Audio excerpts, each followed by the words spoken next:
What if I told you that the simplest investing strategy in the world has also been one of the most profitable? So here's what we're covering today.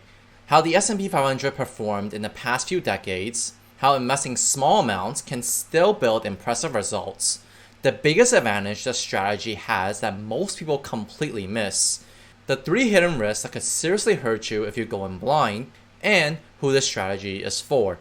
But real quick, if you're not totally sure of what the S&P 500 is, here's all you need to know. It's basically a basket of the 500 biggest US companies like Apple, Microsoft, and Amazon. And when you buy into it, you own a tiny piece of all of them at once. I remember sitting in my Finance 101 class one day, and my professor said something that completely stopped me in my tracks. He said, if you had invested just $10,000 in the S&P 500 50 years ago, you'd be a millionaire today. And I just sat there thinking, wait, that's it? That's all it takes? That was the moment I stopped trying to pick stocks and just started buying the index. So let's actually look at why that number is real and what makes this strategy so powerful. Historically, the S&P 500 has returned an average of about 10% per year.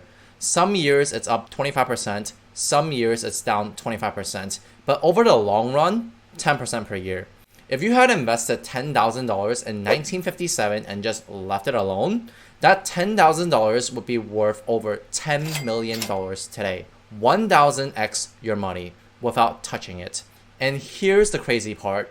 Most professional investors can't even match that. Warren Buffett literally bet a group of professional fund managers that they couldn't outperform the S&P 500 over 10 years. We're talking Harvard MBAs with armies of analysts and resources most of us will never have. And the index still won. It wasn't even close. So if the pros can't beat it, do you really want to try? Now, I know what some of you are thinking. That's great, but I don't have $10,000 just sitting around. And honestly, you don't need it. You can start with $100 a month, even $50. The strategy still works. You just buy in consistently every single month, no matter what the market is doing. And the math is still kind of crazy. $100 a month for 30 years, that is about $36,000 out of your pocket total. At the S&P 500's historical average return, that turns into over $200,000. You put in $36,000 and you get back $200,000. That's the power of just being consistent. And honestly, $100 a month is probably less than what you're spending on subscriptions you forgot you had. When I was picking individual stocks at 19, I was making a bet. If the company does well, I make money. If it goes under, I lose everything I put in. Remember Sears? Once one of the most dominant retail companies in America, it was everywhere when I was growing up in New York. My mom used to drag me there every back to school season. The place felt untouchable. But if you bet everything on Sears, you'd have nothing today. The most obvious companies can still disappear overnight. Contrast that with the S&P 500. It doesn't care. The index automatically removes failing companies and replaces them with ones that are growing.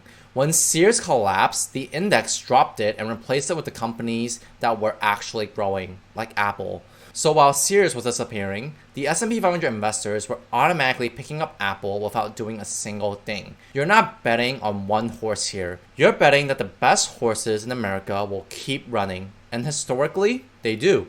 Think of it this way. You know that one guy at work who's always late, never meets deadlines, and somehow still survives every round of layoffs? Not in the S&P 500.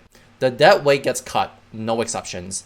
That automatic rebalancing, replacing losers with winners without you lifting a finger, is the real superpower here. This rebalancing is the advantage I think gets completely undersold every time someone talks about the S&P 500 index. Now, I want to be real with you here. This strategy isn't perfect. There are 3 risks that most finance videos just skip because they want you to get hyped up. But I'd rather you go in with eyes open. Unlike those who put their entire life savings into Dogecoin because Elon tweeted a meme. So let me ask you something. What happens if the US economy has a rough decade? What? You think that can't happen? From 2000 to 2010, the S&P 500 was basically flat. 10 years of investing and you got nothing to show for it. And that wasn't even the worst case. Look at Japan. Their market peaked in 1989 and took over 30 years to fully recover. 30 years. That's your entire investing career gone. Could that happen here? We already got a preview in 2000. Will we get the full version in 2030? Nobody knows. And here's the thing. Every single company in the S&P 500 is American. You have zero international exposure. This is risk number one. The S&P 500 is 100% US focused. So if the US has a bad decade, there's nowhere else to hide. If you're getting value out of this video, make sure to subscribe below for more videos like this. Since you bought into 500 companies, you're basically owning the entire US stock market. That sounds pretty diversified, right? Well, the top 10 companies alone, like Apple, Microsoft, Nvidia, Amazon, Google, make up a massive chunk of the entire index. So you might own 500 companies on paper, but a handful of them are basically calling the shots. Like that one friend in a group who decides where everyone eats, and somehow it's always their favorite place. So if big tech has a bad year, you'll feel it. It's not as spread out as the name makes it sound.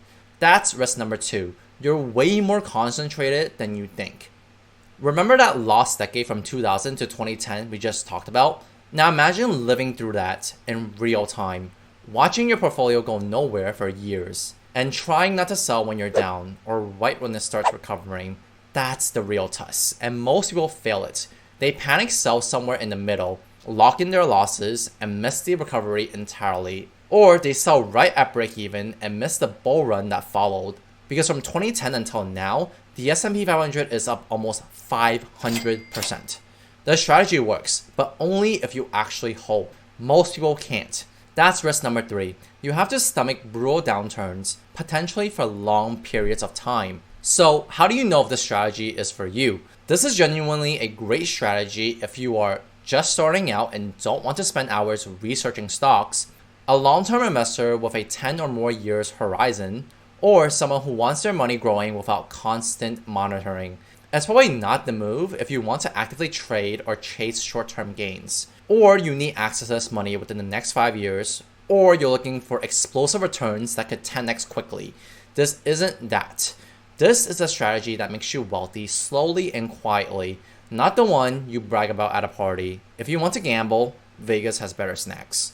Here's the truth. Most people spend years trying and failing to beat the market, picking stocks, timing the bottom, chasing hot tips, when simply owning the market would have made them wealthy.